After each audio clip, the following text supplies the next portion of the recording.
Hey there, how are you today? My name is Dana Damara, and you have landed on Astrocast. This is a special report for Jupiter moving into the sign of Cancer.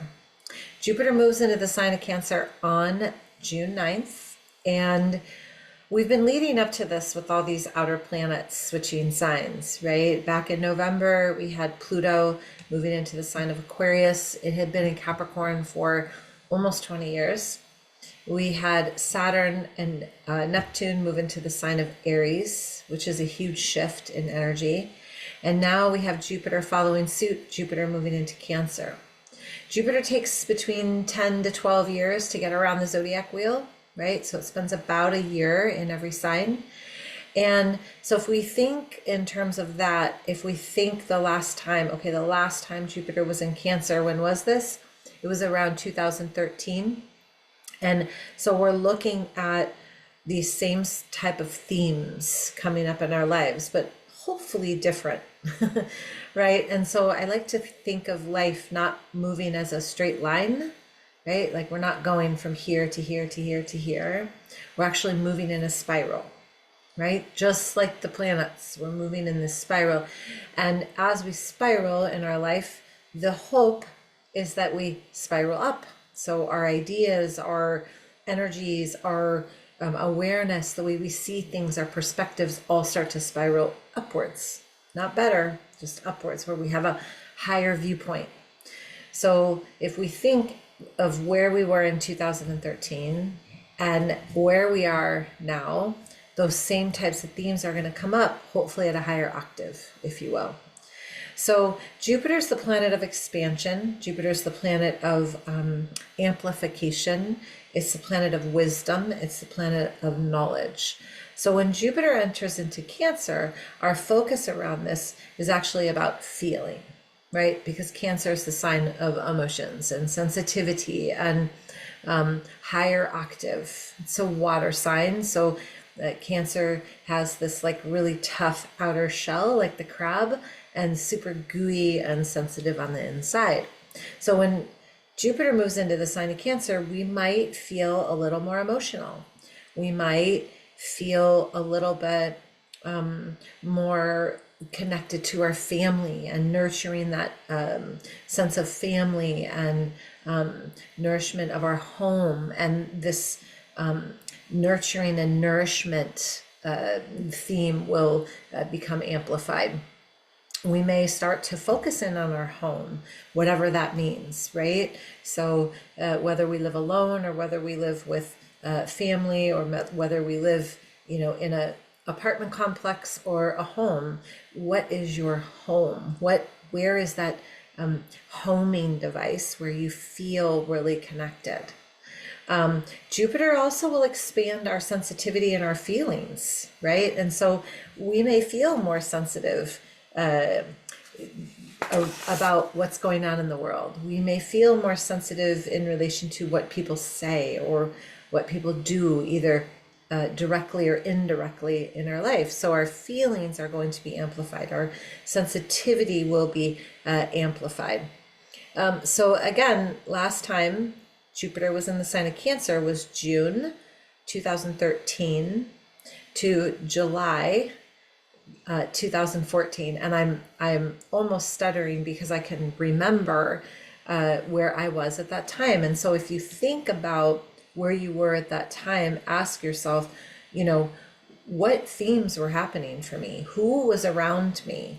Where did I grow? What did I focus on at that point in time? What was important to me? And those same things will come up, but it'll just look a little different. Jupiter feels very, it's what we call exalted in the sign of Cancer. And so this means it's really comfortable, it feels powerful, it feels supported. So Jupiter will be heir to the side of supportive, which is a good thing. Now, the one thing I want to say is remember with all the planets, right? And all the signs, everything has two sides to it. So when Jupiter is exalted and feeling powerful and comfortable and supported, Jupiter is very helpful. It will amplify things just as much as we need to.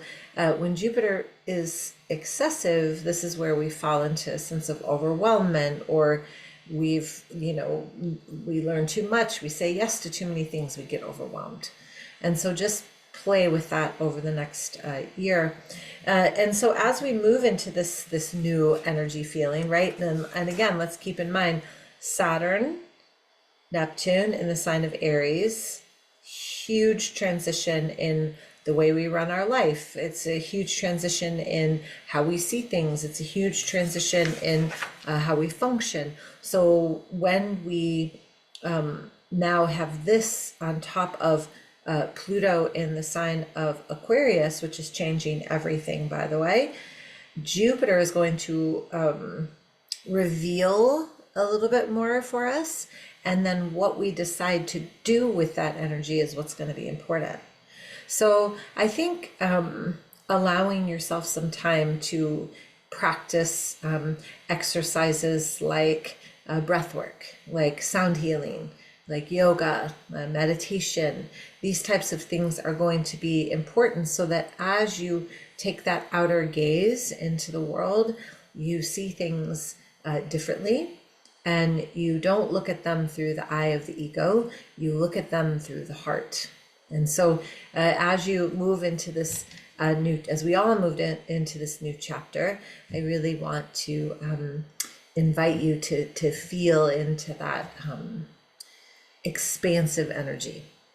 And I'll just say this, using Saturn's boundary capabilities, this idea that Saturn will help you to create boundaries, won't be a bad idea either. There's so much expansion, especially too with Neptune in Aries. There's all these new opportunities that are going to be coming to you. And I think discernment is important. But at the same time, like I said in the weekly forecast, I think curiosity is important. So having this sense of innocent curiosity coupled with discernment on how much energy you put forth and how much you give away will be, it's going to be a key. It's going to be a powerful key for you, for all of us. So I want to say thank you so much for listening. If you want your chart read, please reach out to me at myastrocast.com. I'm happy to read your chart for you. Enjoy this time. This is a really magical time. You guys, pay attention to what's going on around you.